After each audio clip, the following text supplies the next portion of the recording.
that amplifies these voices, stories, and reports that make the difference. This is Akojopo News, 88.7 FM.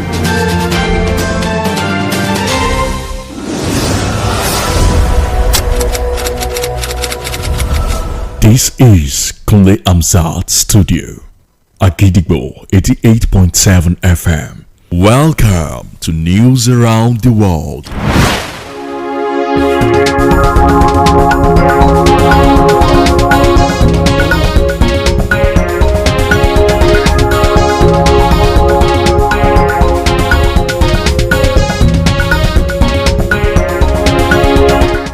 A very good evening and you're welcome to the news around the world on the most listened to radio station, Akojopo 88.7 FM, Ibadan. I am Bowale Akinbode. First, the headlines. Federal government mourns victims of Niger tanker explosion.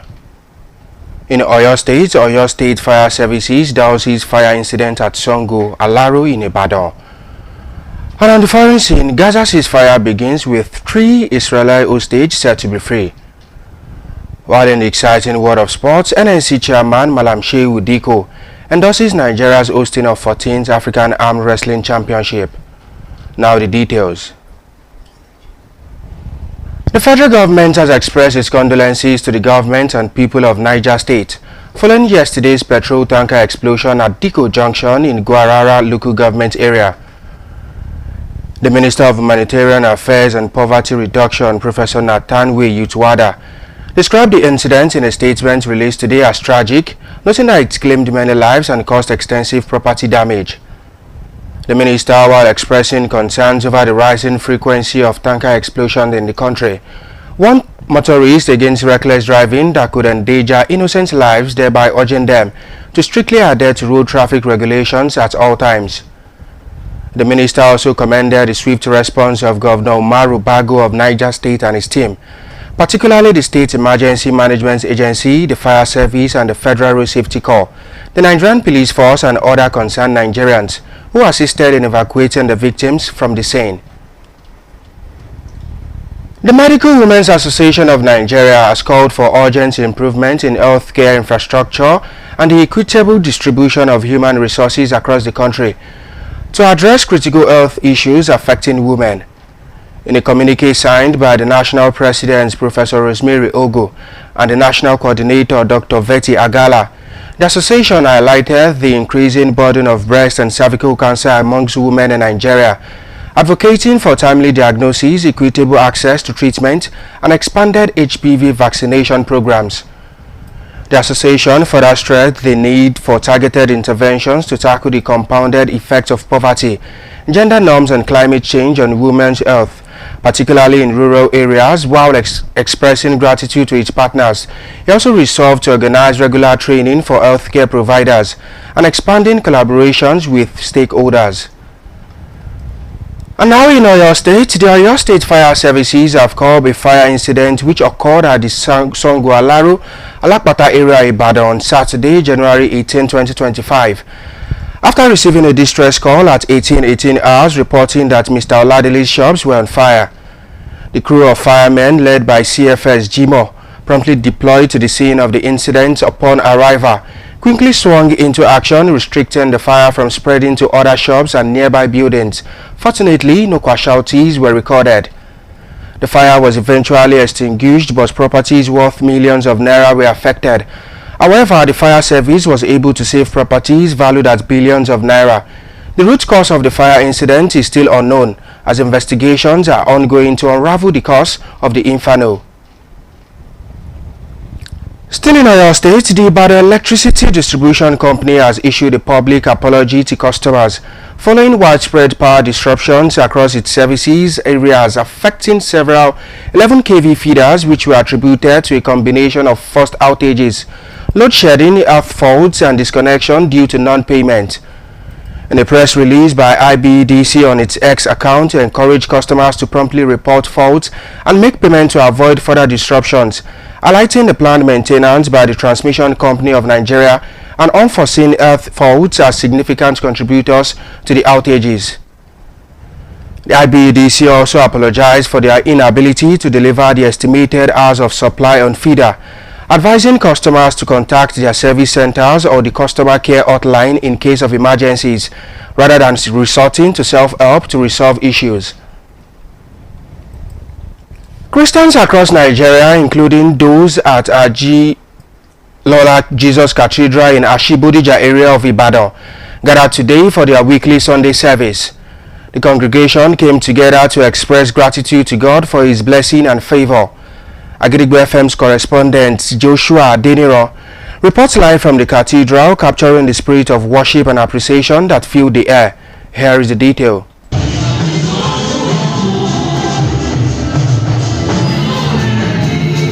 The Akojopo Jesus Cathedral, Ashibodija area, Ibadan, commenced its Sunday service today with the atmosphere of joy, praises, as holy brethren gather with one voice and mind to thank God and serve God Almighty. In his sermon, Superior Senior Leader Emmanuel Olusegun enlightened the congregations on the importance of making a positive impact, citing the example of Josephat, a great leader who led his people to Christ. Us Nigerians, to move forward in whatever we do in life, we need to lead by example.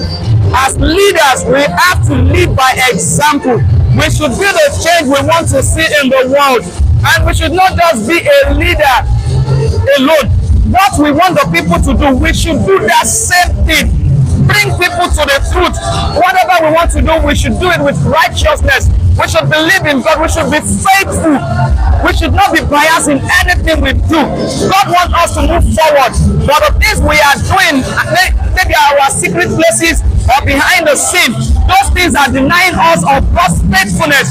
Come to God, be faithful, live by example, be the light of the world. Remember a day you are going to sleep and you won't wake up to see the breaking of the day. Inspired by the sermon, members and saints shared their reflection with Agidigbo FM. They expressed how the message will impact their daily life, guide them to make a positive difference in their endeavor. We should seek first the kingdom of God and His righteousness, and every other thing we need, God is willing to give unto us. So as long as we believe in God, we walk according to His will and commandments, He will surely listen to us and give us everything we desire.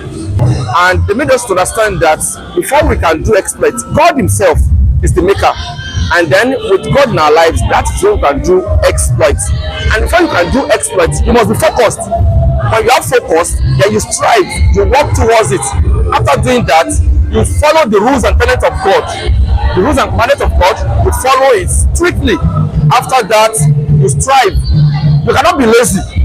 When you are not lazy, that is when you can do exploits. Concluding his sermon, Superior Senior Leader Emmanuel Joseph offered a prayer for Nigerians, asking God to feed the heart of Nigerians with love, kindness, and integrity. He encouraged the congregation to uphold the righteousness in all their endeavor and to be the change they desire to see in the future.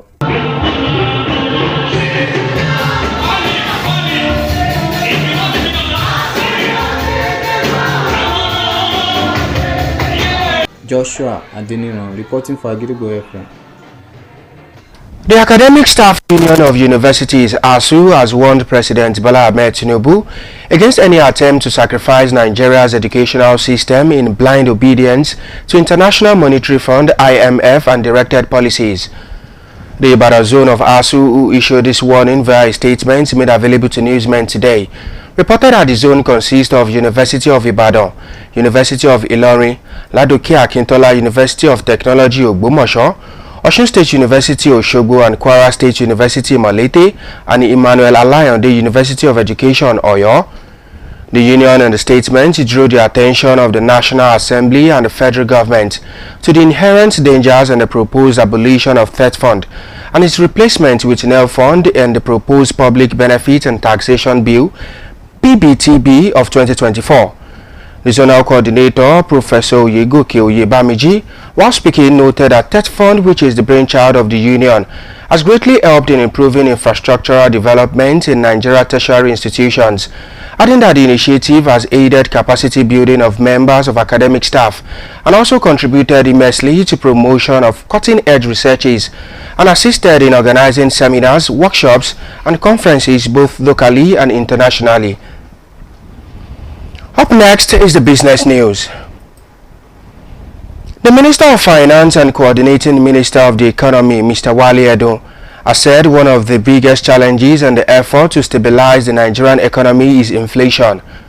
The minister, who stated this during a recent media interview, also noted that following the measures adopted by the government, there is a resurgence of investor confidence in the Nigerian economy. The minister, while speaking on a wide range of issues concerning the economy, expressed optimism over the country's economic trajectory in 2025 and beyond, adding that the projections provided by the International Monetary Fund (IMF), the World Bank and other forecasters agree that growth will improve and inflation will slow. The issues around economic stability will be largely resolved. And now it's time to link up with our United Kingdom studio, where our news correspondents bring detail on the foreign news.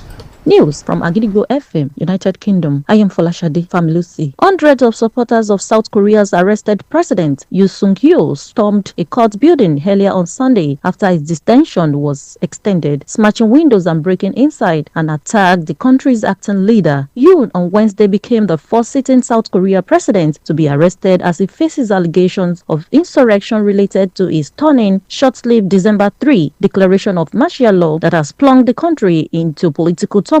Shortly after the court's decision was announced around 3 a.m. local time on Sunday, his supporters swarmed the building, overwhelming riot police, trying to keep them at bay. Police restored order a few hours later, saying they have arrested 46 protesters and vowing to track down others involved. Gaza ceasefire began with 3 Israeli hostages to be freed. A long-awaited ceasefire started in Gaza on Sunday, following a 3-hour delay, bringing respite to the besieged enclave. During the delay, Israel continued to strike the enclave with at least 13 Palestinians killed and 30 others wounded. The 3 Israeli hostages due to be freed from captivity on Sunday in exchange for 95 Palestinian prisoners to be released. The Israeli government has indicated it will be after 4 p.m. A total of 33 Israeli hostages in Gaza will be released during the 4th phase of the ceasefire, which lasts for 6 weeks. And that ends the news from Agidigbo FM, United Kingdom. I am Folashade Familusi. Thank you, and now we will be moving to the exciting world of sport. NSC Chairman Malam Shehu Diko has endorsed the journey towards hosting the 14th African Arm Wrestling Championship in Nigeria, and also gained significant momentum after an engaging arm wrestling session between the President of the Nigerian Arm Wrestling Federation, Engineer Samuel Jackson, and the National Sports Commission Chairman Malam Shehu Diko. Following the friendly session, Malam Shehu Diko formally declared his support for the chairmanship, scheduled to take place at the MKO Abiola National Stadium Velodrome from July 23rd to 27th, 2025, which will bring together participants from 17 African nations. According to Malam Diko, the initiative falls in line with the NSC's commitment to upgrading sporting infrastructure and ensuring Nigerian hosts as many as international competitions as possible. Malam Diko therefore concluded that the African Arm Wrestling Championship will not only boost our sports profile but also provide economic and developmental benefits for Nigeria, as the 14th African Arm Wrestling Championship promises to be a spectacular showcase of strength and unity and culture. Before we end the news around the world this evening, here are the headlines again. Federal government mourns victims of Niger tanker explosion. In Oyo State Fire Services doses fire incident at Songo Alaru in Ibadan. And on the foreign scene, Gaza ceasefire begins with 3 Israeli hostages set to be free. While in the exciting world of sports, NSC Chairman Malam Shehu Diko endorses Nigeria's hosting of 14th African Arm Wrestling Championship. Don't forget that you can listen to us live on our website www.agidigbo887fm.com. You can also download our mobile app on the Google Play Store and iOS. Simply search for Agidigbo 88.7 FM. Follow us on Facebook at Agidigbo 88.7 FM, on Twitter and Instagram at Agidigbo 887 FM, and subscribe to our YouTube channel. If you have news stories and tips for us, contact our newsroom on 070-8714-4865 or send us a mail on newsroom@agidigbo887fm.com.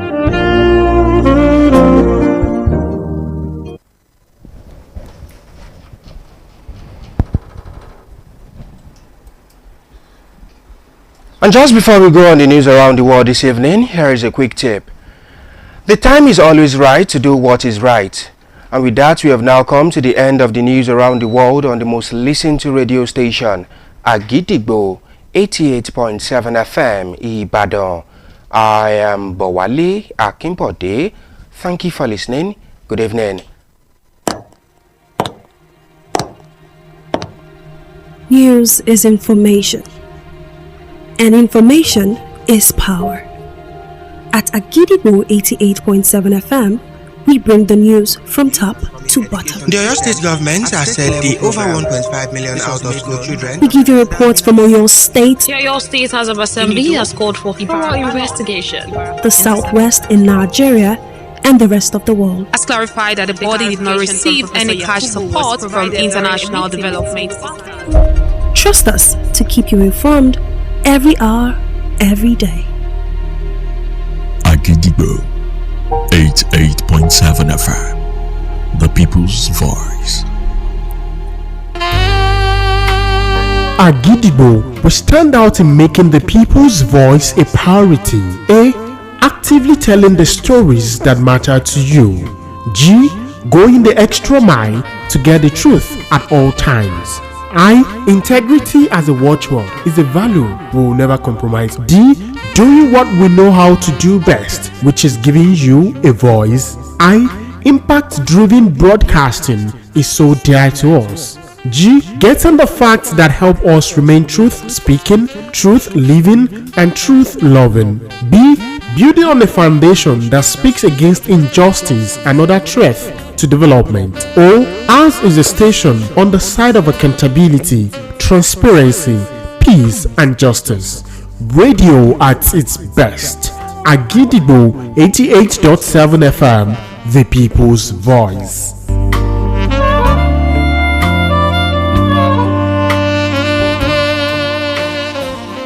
Agidigbo 88.7 FM,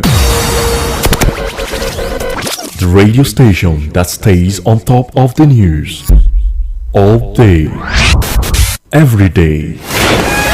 We are like no other, first of its kind in Ibadan, constantly on the green, giving you the best of broadcasting 24 hours. Agidigbo 88.7 FM, the people's voice.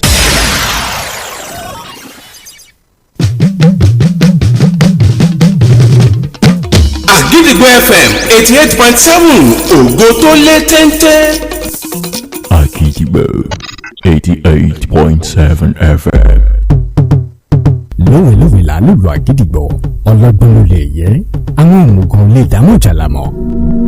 Iná tó dúró kò níjọ́ sí, màjàlá ló wálé wá rò. We're deep in the truth and culture to the core. Agidigbo 88.7 FM, the people's voice. Baba.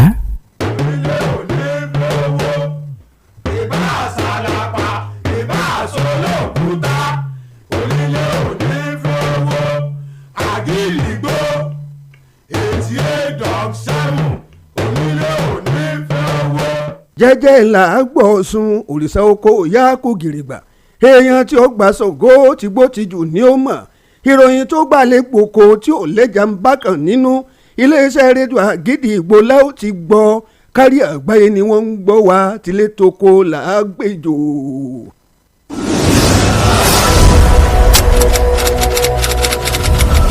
This is Kunle Amzat Studio, Agidigbo 88.7 FM, Ẹ káàbọ̀ sórí àkójọpọ̀ ìròyìn. Níbo la ó ti gbọ́ Àgídìgbo? Níbo la ó ti gbọ́ Àgídìgbo? Ìròyìn lẹ́kùnrẹ́rẹ́ Àgídìgbo FM 88.7 la ó ti máa gbọ́.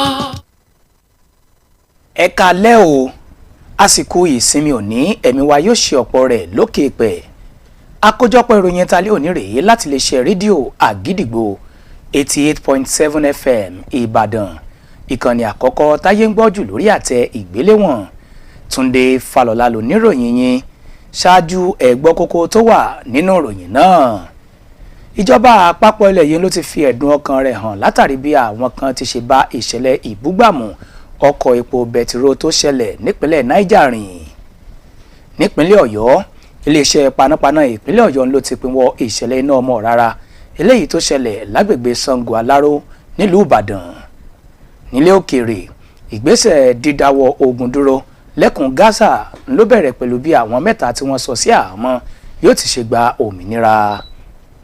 Lábala eré ìdárayá, alága àjọ eléré ìdárayá nílẹ̀ yìí Malam Shehu Dikko ló ti fọwọ́ sí pé kí ilẹ̀ wa Nàìjíríà gbàlejò ìdíje kẹ̀mímù tilẹ̀ adúláwọ̀.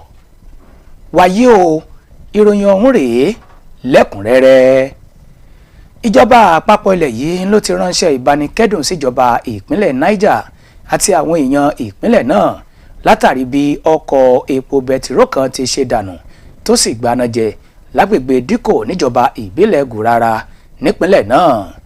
Mínísítà fọ́rọ̀ ọmọnìyàn àti pípínwọ́ ìṣẹ́ òun òsì nílẹ̀ yìí ọ̀jọ̀gbọ́n Nante Yitada ló ṣe àpèjúwe ìṣẹ̀lẹ̀ náà gẹ́gẹ́ bí àdánù lágbà pẹ̀lú bó ti ṣe gba ẹ̀mí ọ̀pọ̀lọpọ̀ èèyàn tó sì bà ogunlọ́gọ̀ dúkìá jẹ́. Mínísítà ọ̀hún ló kọminú lórí bí ìṣẹ̀lẹ̀ náà ti ṣe ń fojoojúmọ́ wáyé lórílẹ̀‐èdè yìí. Ó gbà bẹ́ẹ̀ ló rọ àwọn awakọ̀ gbogbo láti yé sáré àsápajúdé léyìí tó lè gba ẹ̀mí àwọn èèyàn pé kí wọ́n sì tún máa bọ̀wọ̀ fún òfin ìrìnnà orílẹ̀‐èdè yìí.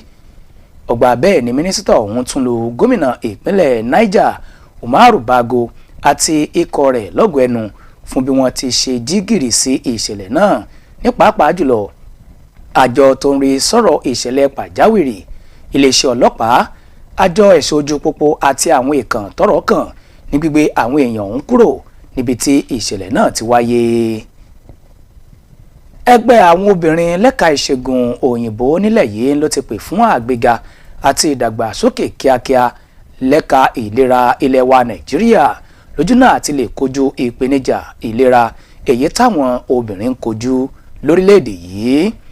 Nínú àtẹ̀jáde kan tí adarí ẹgbẹ́ náà ọ̀jọ̀gbọ́n Rosemary Ogu àti alákòóso ẹgbẹ́ ọ̀hún dókítà Betty Agala buwọ́lù ní ẹgbẹ́ náà ti tọ́ka sí bí àìsàn jẹjẹrẹ ọyàn ti ṣe ń pọ̀ sí láàrin àwọn obìnrin lórílẹ̀‐èdè yìí tí wọ́n sì pè fún ètò àyẹ̀wò lójú ọjọ́ ìtọ́jú tó péye fáwọn èèyàn tí wọ́n ní àìsàn náà. Ẹgbẹ́ ọ̀hún ló tún pè fún dídá sí ìṣòro èyí tí ìṣẹ́ òun òṣì lè dá sílẹ̀ sílera àwọn obìnrin láwùjọ pàápàá jùlọ láwọn ìgbèríko orílẹ̀-èdè yìí. Ọgbà bẹ́ẹ̀ ni wọ́n gbé òṣùbà káre fún àwọn tí wọ́n tì wọ́n lẹ́yìn láti ṣe àgbékalẹ̀ ètò ìdánilẹ́kọ̀ọ́ lágbọn ìlera nílẹ̀ wa Nàìjíríà. Nípínlẹ̀ Ọ̀yọ́, iléeṣẹ́ panápaná ìpínlẹ̀ Ọ̀yọ́ ló ti pinwọ́ ìṣẹ̀lẹ̀ iná ọmọ rárá kan lágbègbè Sango Aláró lójú ọ̀nà Alápàtà nílùú Ìbàdàn tí ṣolúlu ìpínlẹ̀ Ọ̀yọ́ lẹ́yìn tí wọ́n gba ìpè pàjáwìrì lọ́jọ́ 18 oṣù yìí ní nǹkan aago 6 ìrọ̀lẹ́ kọjá ìṣẹ́jú 18 pé ṣọ́ọ̀bù ọ̀gbẹ́ni Ọládélé ló ti ń gbaná jẹ. Ikọ̀ iléeṣẹ́ panápaná èyí tí ọ̀gbẹ́ni Jimoh Kòsòdí ni wọ́n tètè débi tí ìṣẹ̀lẹ̀ náà ti ń ṣẹ̀ tí wọ́n sì tètè pinwọ́ iná ọmọ rárá ọ̀hún kó tó di pò náwó gan àwọn ṣọ́ọ̀bù yòókù àti àwọn ilé tó wà lágbègbè ọ̀hún, ṣùgbọ́n tí kò sí àkọsílẹ̀ ìgbẹ́mímì kankan. Ìròyìn fìdí rẹ̀ múlẹ̀ pé wọ́n pa iná ọ̀hún lásìkò tó tọ́, ṣùgbọ́n táwọn dúkìá olówó iyebíye kan ti jóná kó tó di pé àwọn ikọ̀ iléeṣẹ́ panápaná débẹ̀.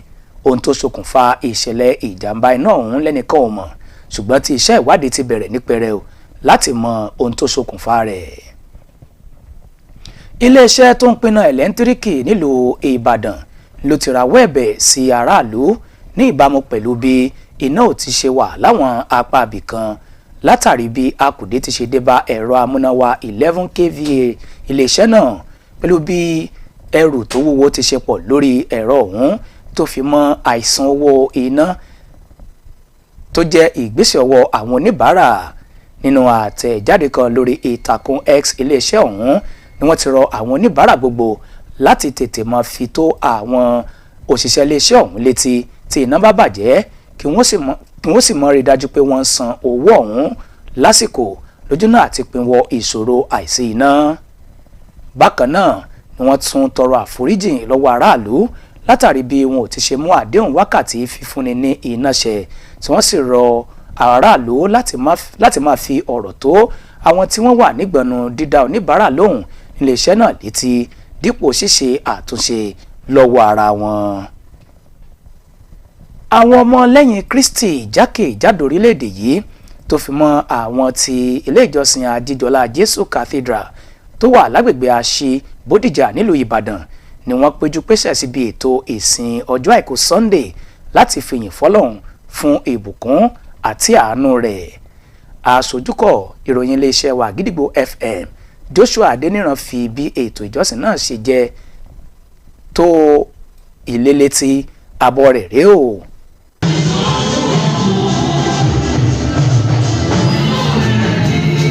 Ilé ìjọsìn àgùdà ti Àjíjọlá Jésù tó ń bẹ ní agbègbè Àṣì Bódìjà nílùú Ìbàdàn wọ́n ṣètò ìsìn tòní pẹ̀lú ohun ayọ̀ ìdúpẹ́ sí Ọlọ́run Elédùmarè àti ìmọ̀ fọpẹ́ fún Ọlọ́run ọ̀gá ògo eléyìí tí wọ́n sì tún kọ orin ìyìn lọ́pọ̀lọpọ̀. Nínú ìwàásù rẹ̀ ẹni ọ̀wọ̀ Emmanuel Joseph Olúṣẹ́gun ló gba àwọn ọmọ ilé ìjọsìn ọ̀hún níyànjú tó sì fún wọn ní ẹ̀kọ́ nípa ti pàtàkì kéèyàn ó mọ̀ lápá rere tó sì fi Josiah ṣe àpẹẹrẹ èyí tó lápá rere gẹ́gẹ́ bí adarí fún àwọn èèyàn rẹ̀. Àti òdodo wọ́n máa fi ṣe ìdájọ́. Èkejì ń sọ̀rọ̀ nípa ìjọba Ọlọ́run pé gbogbo wa lọ́jọ́ kan a máa jẹ́ ìpè Olódùmarè kárọ́ tí ọjọ́ ta máa kú tá ò ní jí mọ́. Ó wá ń sọ fún wa gbogbo tá a fẹ́ ṣe láàárín àwa ènìyàn ká mọ̀ pé ọjọ́ kan a máa dúró níwájú bàbá a máa dúró níwájú Ọlọ́run fún ìdájọ́. Eléyìí wá àwa ṣe àkórí kan fún ẹ̀kọ́ kíkà tí ò ní ipe gbígbòòrò sí making exploit ní ìtẹ̀síwájú gbígbòòrò sí báwo la ṣe lè gbòòrò sí tá a bá mọ Ọlọ́run gẹ́gẹ́ bí orílẹ̀-èdè a ní láti mọ Ọlọ́run a ní láti ṣe ìfẹ́ bàbá ká bá mọ̀ bá fẹ́ tẹ̀síwájú a gbọ́dọ̀ mú àwọn ènìyàn wá sí ìmọ́lẹ̀ a gbọ́dọ̀ jẹ́ kí òdodo tó jẹ́ ohun tá a máa ṣe a gbọ́dọ̀ fi tinútinú fẹ́ràn ọmọlàkejì a gbọ́dọ̀ jẹ́ kí gbogbo ìwà ọwọ́ wa ó jẹ́ fún ìjọba ti ọ̀run ni. Ìwàásù ọ̀hún èyí tó kọ́ tọ́ àwọn tí wọ́n jẹ́ ọmọ ilé ìjọsìn ọ̀hún lọ́kàn ìní oníkálùkù wọn ní ohun kan láti sọ nípa rẹ̀ nígbà tí wọ́n bá ikọ̀ ìròyìn iléeṣẹ́ rédíò Àgídìgbò FM sọ̀rọ̀. Wọ́n dúpẹ́ fún ẹ̀kọ́ eléyìí tí wọ́n fi kọ́ wọn nílé ìjọsìn ọ̀hún tí wọ́n sì ní àwọn ò mọ̀ lò láti mọ̀ fi ṣe òdiwọ̀n ayé wọn. Ká kọ́ láti máa súnmọ́ Ọlọ́run sí i ó lè má rọ̀ wá lọ́rùn ká máa tiraka ká máa gbìyànjú láti máa wá torí nípa ṣíṣe yìí Ọlọ́run àtúbọ̀ máa gbàdúrà wa. Ó sọ̀rọ̀ lórí gbígbòòrò yìí ńlá bá a ṣe lè jẹ́ àyànfẹ́ tí ó ń pè èrò wọn sí inú ìjọ. Ó tún sọ fún wa wípé ó kọ́ wa wípé kí á jẹ́ kí ẹ̀mí mímọ́ tó gba ìṣàkóso gbogbo kí á kọ́ àwọn èèyàn ní ìlànà ti Ọlọ́run. Láìsí Ọlọ́run nínú ayé ènìyàn kò sí nǹkan tí wọ́n lè ṣe a kò lè ṣe ohunkóhun láìsí pé ó wà nínú ayé wa tí wọ́n bá ti wá ní Ọlọ́run ayé yàn ìyẹn wọn máa tẹ̀lé gbogbo àṣẹ àwọn òfin tó fi sílẹ̀ gbogbo ṣe àti má ṣe tó ní ká ṣe gbẹ̀ la máa ṣe lẹ́yìn náà à á gbìyànjú à á tiraka à á gbìyànjú láti ṣe ogun tó tọ́ tó yẹ láti fáwọn ọmọnìkejì wa. pé torí bí ẹ bá símọ́ lọ́rùn bí ẹ bá bá tó bá rìn ní ìlànà rẹ̀ á jẹ́ kéèyàn lè jẹ́ ẹni tó dáa ní àwùjọ wọ́n sì kọ́ pé ká kọ ẹ̀ṣẹ̀ sílẹ̀ ká má ṣètò tó jẹ́ kó lòdì sí ìfẹ́ Ọlọ́run. Nígbẹ̀yìn wàásù rẹ̀ ẹni ọ̀wọ̀ Emmanuel Joseph ó ṣètò àdúrà pàtàkì fún orílẹ̀-èdè wa Nàìjíríà níbi tó ti ń bi Ọlọ́run ọ̀gá ògo wípé kó fọwọ́ tọ́ àwọn ọmọ orílẹ̀-èdè yìí lọ́kàn pẹ̀lú ìfẹ́ àánú àti ìkóraẹniníjàánu. Ó gba àwọn ọmọ ilé ìjọsìn rẹ̀ níyànjú láti rí dájú wípé wọ́n kó àkóyawọ́ ní gbogbo ibi tí wọ́n bá ń lọ.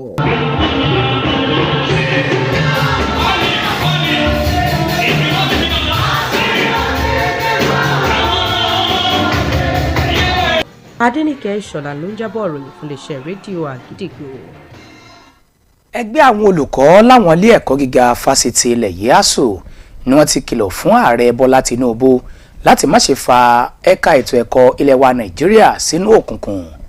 Ẹgbẹ́ ASUU ẹ̀ka tìlú Ìbàdàn ló fi ìkìlọ̀ náà léde nínú àtẹ̀jáde kan pẹ̀lú àlàyé pé lábẹ́ ẹkùn náà ní ilé ẹ̀kọ́ gíga fásitì Ìbàdàn, ilé ẹ̀kọ́ gíga fásitì Ìlọrin, ilé ẹ̀kọ́ gíga fásitì LAUTECH, fásitì tìpínlẹ̀ Ọ̀ṣun, ilé ẹ̀kọ́ gíga fásitì ìpínlẹ̀ Kwara tó ìmọ̀ ilé ẹ̀kọ́ gíga Emmanuel Alayande tó wà nílùú Ọ̀yọ́ wà. Ẹgbẹ́ náà ni wọ́n pe àkíyèsí ilé ìgbìmọ̀ aṣòfin àgbà ilẹ̀ yìí àti ìjọba àpapọ̀ sí ewu tó rọ̀ mọ́ pípa àjọ elétò ìrànwọ́ TETFund rẹ̀ ní fífi àjọ NEFON dípò rẹ̀ lábẹ́ àtúnṣe àbọ̀ owó orí tọdún 2024.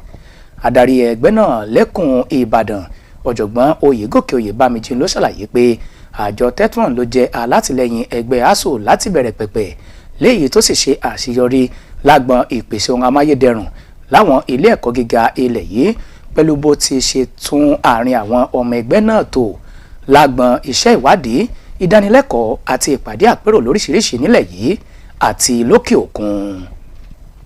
Ní báyìí ẹ jẹ́ á tẹ́tí gbọ́ ìròyìn lẹ́ka ọrọ̀ ajé. Mínísítà fẹ́tò ìṣúná owó àti ààtò ọrọ̀ ajé lórílẹ̀‐èdè yìí ọ̀gbẹ́ni Wálé Ẹdùn ló ti ṣàlàyé pé ọ̀kan gbòógì lára ohun tó mú ìdíwọ́ bá ìgbìyànjú mímú kí ètò ọrọ̀ ajé ilẹ̀ wa Nàìjíríà ó dúró re ní bí nǹkan ti ṣe gbé owó lórí lójú ọjà. Mínísítà ọ̀hún ló ṣàlàyé ọ̀rọ̀ náà níbi ìfọ̀rọ̀wérọ̀ kan tó ṣe pẹ̀lú àlàyé pé ní ìbámu pẹ̀lú ìgbésẹ̀ ìjọba, àwọn olùdókòwò ló tún ti pọ̀ sí lẹ́ka ọrọ̀ ajé lórílẹ̀‐èdè yìí. Mínísítà ọ̀hún lásìkò tó pẹ̀ kẹ́lùrọ̀ lórí ìṣòro tó wà lẹ́ka ọrọ̀ ajé ló fi ìdánilójú rẹ̀ hàn lórí ibi tí àlàkalẹ̀ ọrọ̀ ajé ilẹ̀ yìí yóò já sí lọ́dún 2025 àti tayọ ọdún yìí lábẹ́ ìṣàkóso àjọ ayánilówóṣòwò lágbàáyé, báńkì àgbáyé àti àwọn èèkàn lẹ́ka ọrọ̀ ajé tí wọ́n wo sàkún ọjọ́ ọ̀la. Ní báyìí ẹ jẹ́ á darapọ̀ mọ́ yàrá ìròyìn wa iléeṣẹ́ rédíò Àgídìgbò nílẹ̀ United Kingdom fún ìròyìn láti ilẹ̀ òkèèrè.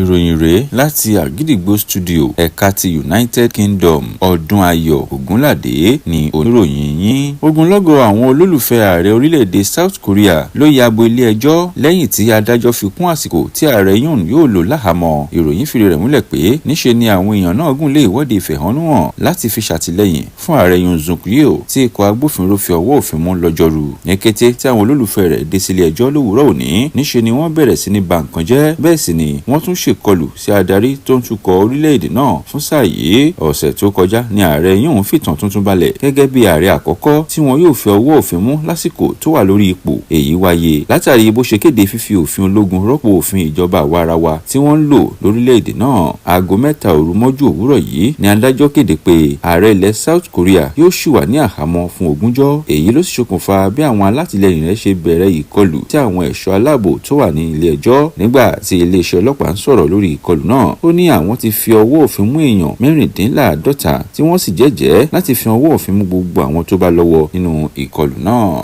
Ètò ojógun omi ti bẹ̀rẹ̀ ní Gaza pẹ̀lú bí ikọ̀ Hamas ṣe gbáradì láti fún àwọn ọmọ Israel 3 ní òmìnira láti padà sílé wọn láyọ̀ àti àlàáfíà. Bó tilẹ̀ jẹ́ pé ìfàsẹ́yìn díẹ̀ wáyé fún wákàtí 3 lásìkò tí ìfàsẹ́yìn náà sì fi ń lọ lọ́wọ́, orílẹ̀-èdè Israel kò sinmi ogun. Níṣe ni wọ́n tún ṣèkọlù láti ojú òfurufú. Ó kéré tán èèyàn 13 tó jẹ́ ọmọ ilẹ̀ Palestine ló gbẹ̀mímì tí àwọn èèyàn tí kò dín lọ́gbọ̀n sì farapa. Ikọ̀ Hamas ní ìrètí wà pé yóò tú àwọn ọmọ orílẹ̀-èdè Israel 3 àkọ́kọ́ sílẹ̀ lónìí, wọn yóò sì fi gba èèyàn 95 lọ́wọ́ orílẹ̀-èdè Israel. Nígbà tí ìjọba Israel ń sọ̀rọ̀, ó ní àpapọ̀ àwọn èèyàn 23 làwọn ń retí láti gba òmìnira lọ́wọ́ ikọ̀ Hamas lásìkò ojú ogun omi tó jẹ́ ìpele àkọ́kọ́, èyí tí yóò wáyé fún ọ̀sẹ̀ 6 gbáko.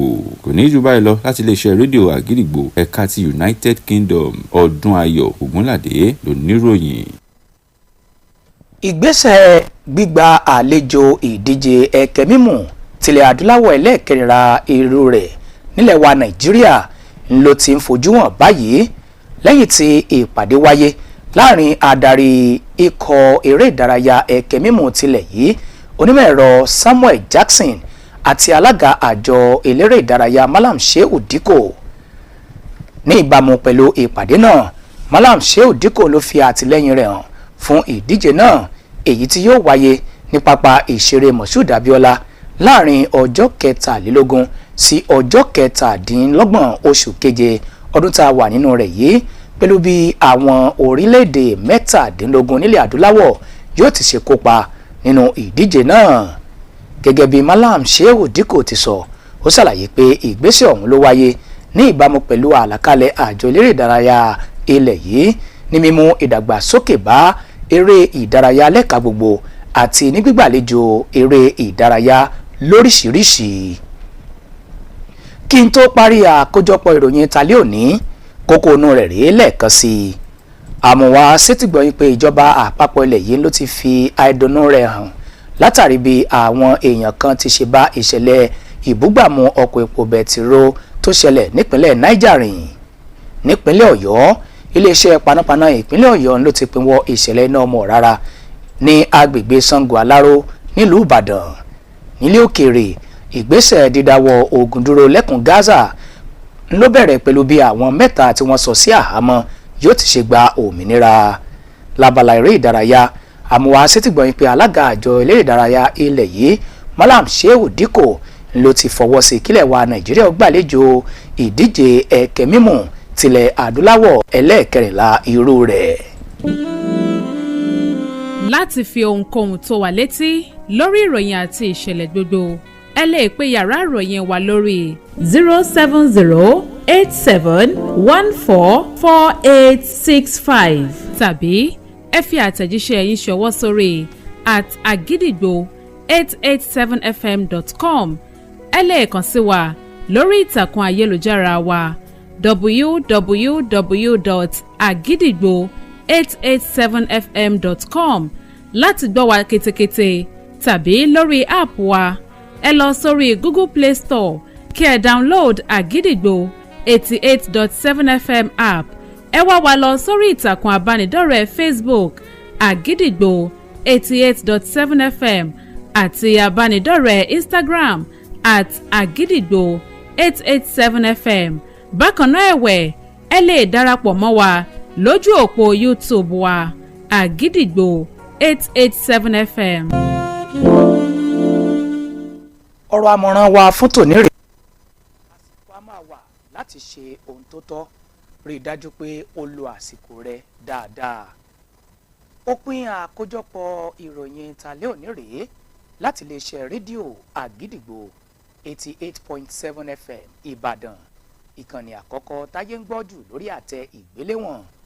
Túndé Fálọlá ló ti ń ròyìn. Ẹ ṣeun o tẹ̀ ń gbọ́ wa.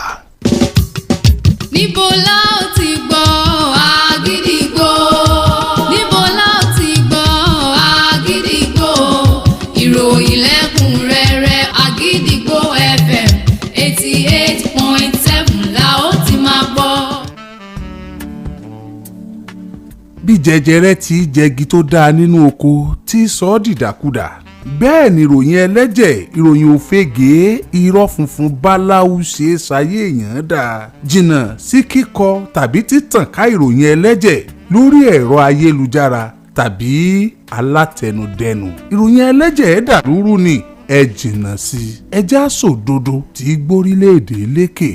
Àgídìgbò FM 88.7 ló ní bó ṣe jóun aráàlú ó gbọ́dọ̀ jẹ́ òdodo.